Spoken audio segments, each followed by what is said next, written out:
Hello, my beautiful people. Welcome to Larada Talks channel.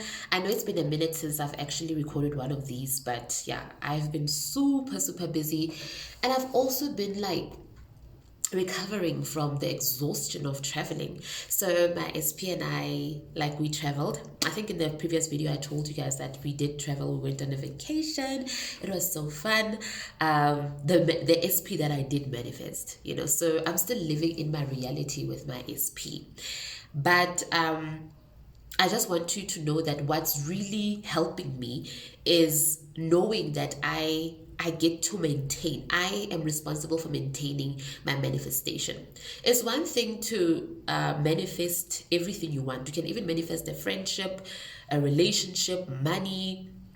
And what's the secret? How do we maintain what we have? Because I have manifested things and lost them because of the way that the relationship that I had with myself. My self concept was so poor. And I'm still working on that. I'm not saying that I'm perfect now, but I'm working on it. I'm committed to the change, the positive change that I want to see. So I really just, I've been thinking about my life and just taking the time to write the things that I'm grateful for. I'm forever scripting. I'm forever scripting. If I find myself in a situation where I can't like affirm out loud. Sometimes I affirm quietly in my head, which happens all day, every day. But sometimes I just want to write it, for extra repetition.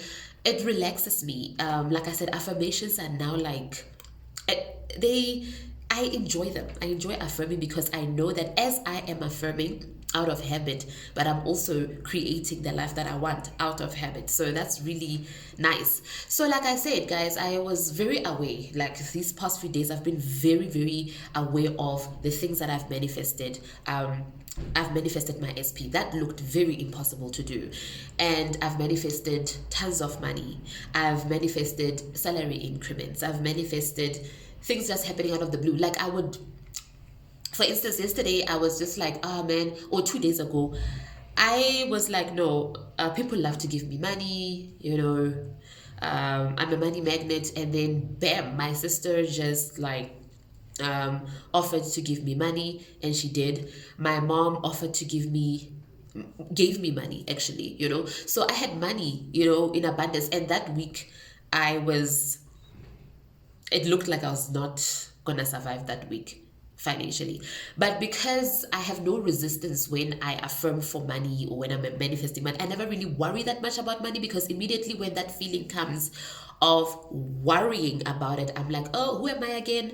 I'm a money magnet. Money comes to me easily and effortlessly. Money comes to me in increasing amounts on a daily basis. So that's the impression that I give my subconscious. So then things then just align. And after I have affirmed and after I have, been going through my thoughts intentionally, I just go on my day. I continue with life, and I manifest for other things, and think about other things, and then I see things just falling together. So the secret to really maintaining our manifestations is to taking accountability, guys. If you want to even manifest anything, the first thing that you want to intentionally manifest, you've got to be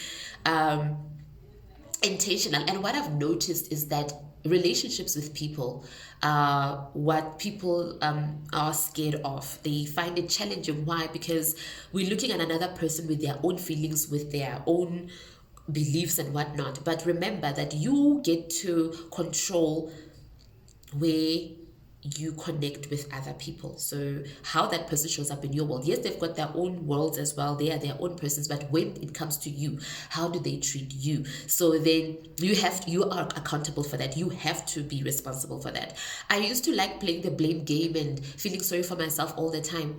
Not getting the attention that I wanted from my SP, or not getting, feeling overlooked, feeling like I'm not chosen, feeling like I'm not good enough and stuff like that. I used to really find pleasure in just feeling sorry for myself, up until, yes, I listened to all the manifestation coaches, and one of them just said, listen, at some point, you'll know that you are growing in this journey when you stop feeling the need to listen to manifestation videos and coaches. Because now it started to I felt overloaded with information, and I also felt annoyed with just like listening to people like, I already know that, I already know that. And now I'm just in this mode of, okay, let's apply, let's apply. So you have to take the responsibility of the work that you have to do. You have to be accountable that if I'm not gonna put in the work to see the things that I desire, to create them by how I think, how I respond to situations, then I know that I'm going to end up where I'm still in today, the undesirable circumstance that I'm in right now.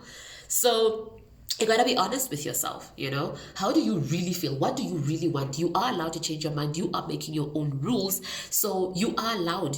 You know, it's your oyster. This world of manifesting is your oyster. And the results do come, guys. I remember me and my partner were just, I don't know what was happening. He was busy, overwhelmed with work. I also was, but I was like, no, I'm gonna keep quiet, because my history in my relationships previously, I was always the chaser. Even in our relationship, when I manifested it, I was always the one chasing for communication, chasing for him to give me attention, stuff like that. So I'm like, no, I'm no longer doing that, because I'm the queen, honey. I'm the one that's being sought after. I'm the one that's in my wildest imagination, I imagine him pursuing me. In my wildest imagination, I see my partner, you know, going after me, you know, doing everything that he can in his power to include me in everything that he does. So I would now force myself. Discipline is going to cost you to deny yourself of what you habitually did to get undesirable results. So I now force myself, like, I'm not going to run. If he's quiet, I'm going to be quiet. And not out of pride, guys.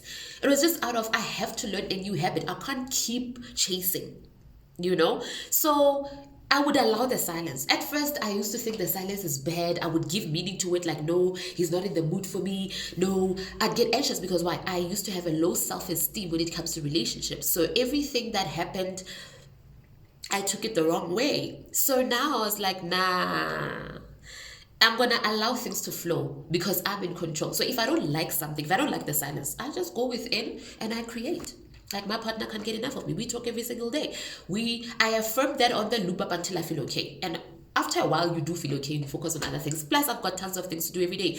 I am a lecturer, so I will definitely have classes to teach.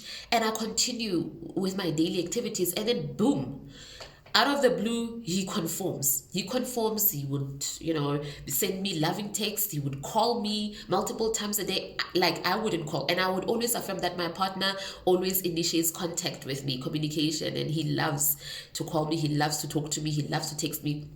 And he went ahead and did it within that day. So now I'm like, when you are intentionally testing the law and then you see that it works, you're like, why did I worry? Why did I stress? So when you see something happening, guys, let's not be quick to act in the flesh. And by that, I mean, don't be quick to respond. Pause, think, and then go within and then affirm or script what you want to see. This situation is not what I like. So imagine the best case scenario, or imagine the solution to that problem happening, and imagine yourself already living in that solution. Neville Goddard says that you need to imagine the solution. There are no problems. So if you see a problem is your perception, then you're like, oh, well, change that. If I wanted this situation to be ideal for me, how would it look like? And then you go within and then you write it out. I like imagining something, and as I'm imagining it, and that on that spot, I'm just writing it out. My partner is so in love with me. My partner can't stop thinking about me. Or I have so much money in the bank right now. I'm progressing. I'm excellent in everything I do. Like, whatever that I feel that I want to say about myself and about my situation, I say it.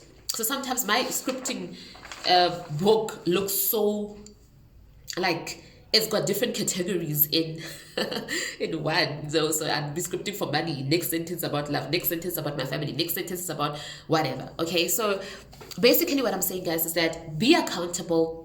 Be honest with yourself, be kind to yourself, and understand that you are the operating power. That whatever that is happening to you, you are responsible for it, and you are also responsible for the change, the positive change that you want to see. So I needed to check in with you guys to just remind you of who you are. Don't lose yourself in this victim mode. I know the brain is so used to our old habits, our old stories of being comfortable with 20 years of a negative self-concept. Don't allow it. Step into your power, own it, You are in control. You get to decide what you want to see and experience in your life. And remember, Lee loves you very much. And I'll see you on the other side of consistency.